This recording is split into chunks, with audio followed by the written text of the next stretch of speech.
Good morning. Today is the 13th day of Shvat, the 23rd of January. And we are up to the third reading of Beshalach. We missed 2 days.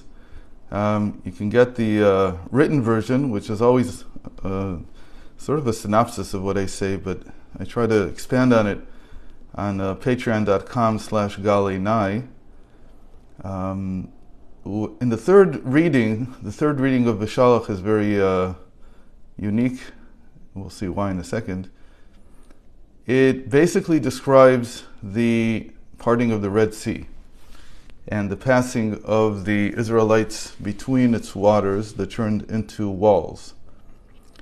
Now, in this reading, the whole idea of parting and the Israelites being, the waters separating, and we have a whole thing about all the waters in the world separated in some sense, as well as the idea that this was the final separation, distinction between the Israelites and the Egyptians.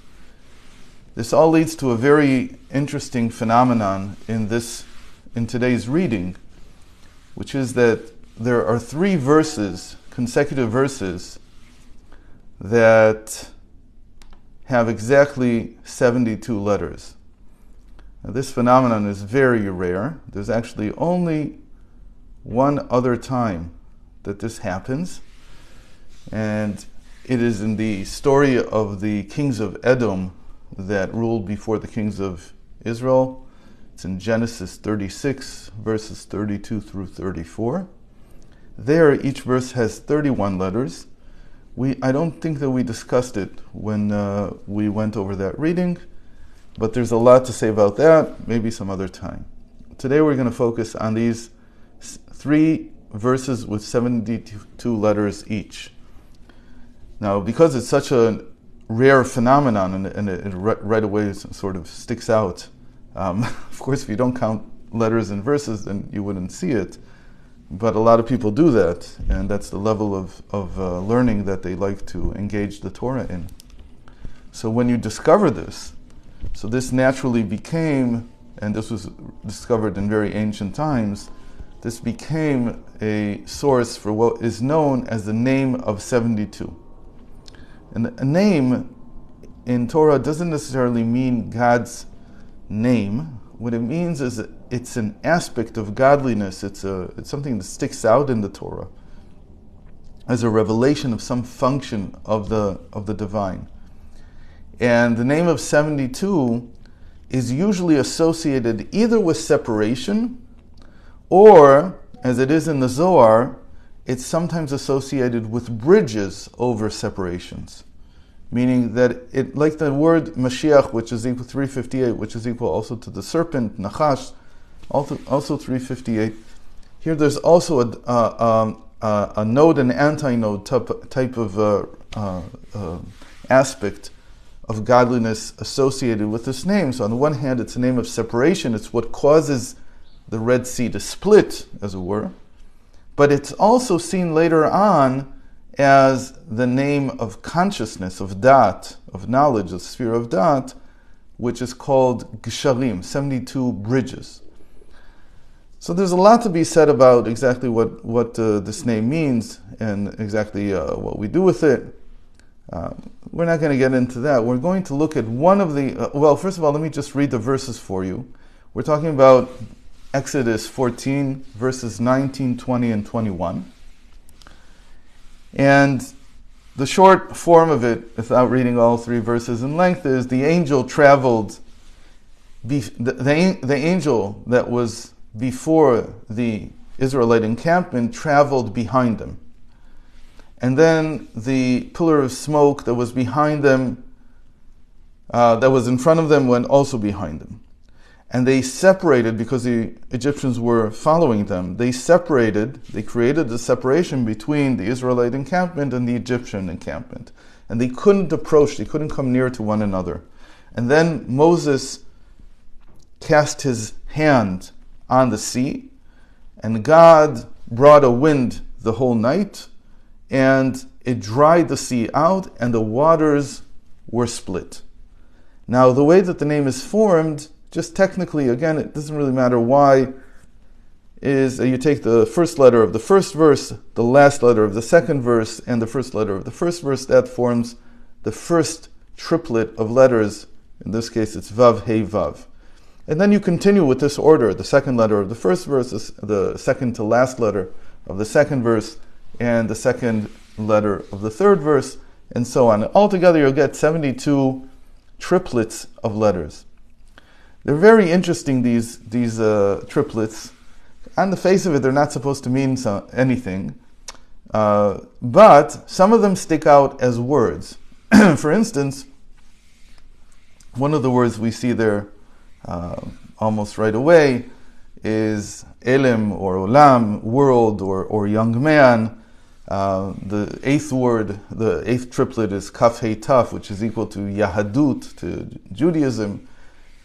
The 10th triplet is a very important, again, name in the sense of an aspect of divinity that is very much connected to consciousness, and it's in the intents of the Baal Shem Tov when you go to the mikveh, when you immerse in the mikveh, Aleph Lamed Daled, which basically is understood as the acronym of a verse in Job, Esad Ile Merachok, I will cast my consciousness afar.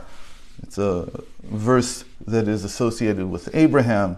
Then we have the word Kli, which means a vessel. And again, there's all kinds of interesting things here. But we're going to focus on the 45th triplet, which is the letters Samech, Aleph, and Lamed. Together they equal to 91. 91 is the triangle of 13. It means that this name, or this triplet, is associated with oneness, because 13 is a value of 1. Again, all these things need to be explored, but we're going to look at it as an acronym. And the way that it's explained in the sages is that this acronym, Samech Aleph Lamed, stands for Sof Adam Lamut. The end of man is to die. It's a simple fact of life. We don't make too much of it during our lives. In fact, we try to ignore it. We try to push it away from our consciousness. But it's a simple fact. It's how the world is. But by this acronym being included in the name of 72, it's hinting towards a very important fact, which is that the fact that we're all going to eventually leave and depart this earth in our present form is an aspect of our divinity. It's part of what it means to be divine. Obviously, death is also a form of separation. It's separation of the body from the soul, the entire person from his existence here. But the notion here is that this is not a one-time event. This is something that a person should have in mind every day. And the way that a person achieves a state of, as it were, being dead in this world is what we call in Chassidus and Chassidic thought nullification, self-nullification. And the fact that this is the 45th name immediately brings to mind that the simplest word for 45 is ma, which means not, nothingness. And it is the famous thing that Moses and Aaron are going to say, I believe in the 5th reading this week, we are not, we are nothing. In other words, and we'll deal with it then, even the most successful person in the world, and Moses and Aaron at that time were definitely, maybe even today, still the most successful people ever, who had done something no one had ever been able to do. It says that a slave could never escape Egypt, and yet they did it. They brought out 600,000 men, and then maybe with women and children, maybe a couple of million. And yet they say everything that we did is not ours. We're nothing. This feeling of being able to feel that I am nothing. In other words, it's almost as if I'm not here even now. Again, this is not a feeling that a person should walk around with all day long.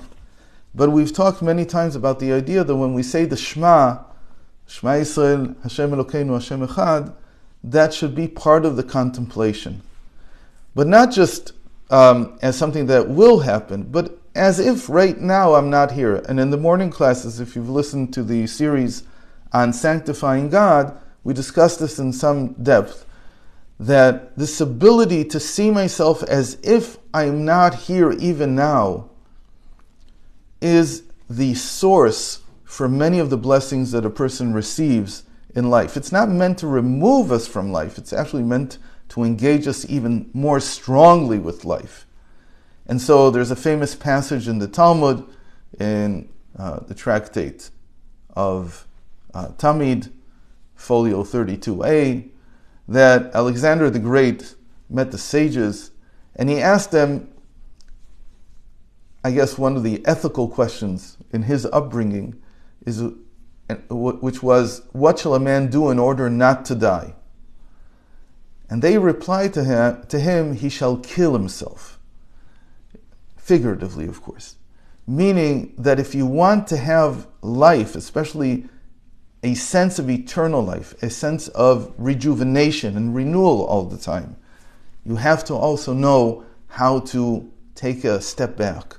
And not just take a step back and give in to certain things, but like we said in the Shema, be able to see yourself as if you're not alive. But there's another beautiful thing that comes from this, and it is that there's a name that comes out of a famous verse, you open your hands and you give to all life will, or the power of choice. And the Arizal, and this is a very well-known thing, says that the final letters of you open your hand and give, but open your hand, those three letters is a holy name, Chet Taf Chaf. Some people say it even, Chatach, Chotech Chaim Lekol Chai. He cuts up slices of life to give to all that are alive. And this name, the Chet Taf Chaf, in a transposition or transformation of letters known as Atbash. When I take the first letter of the alphabet and I exchange it for the last letter, a little bit like what you see here between the first and second verses, the second letter with the second to last letter, and so on, I'll get Samach Aleph Lamed. I'll take this name, I get Samach Aleph Lamed, and what that means, and it also works the other way around, obviously, it means that when you're able to experience this feeling of not being here, of like being dead right now, like everything's finished already, I've done all I need, then you're blessed with livelihood. This is the same idea in a sense of what happens on Shabbat. On Shabbat, a person should feel that all his toil is complete, even if it's not. And then the Shabbat, when you feel like that, becomes a source of blessing for the days that come after the Shabbat. Because in a certain sense, you've already said, again, being dead is not saying I'm inconsequential. It's not just saying that. It's saying, more importantly, that I've completed. I have a sense of completion. That whatever I've done until now is fine. It's enough. I don't need more than this. A person wants to do more and more because they have a sense of self, because they want to continue to, in the end, extend themselves, expand themselves.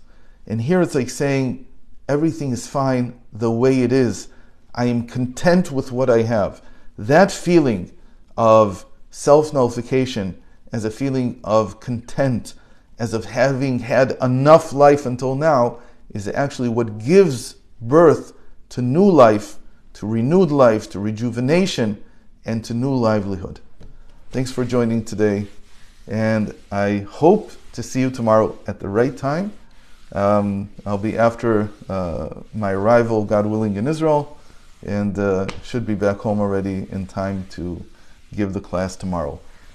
All the best to everyone.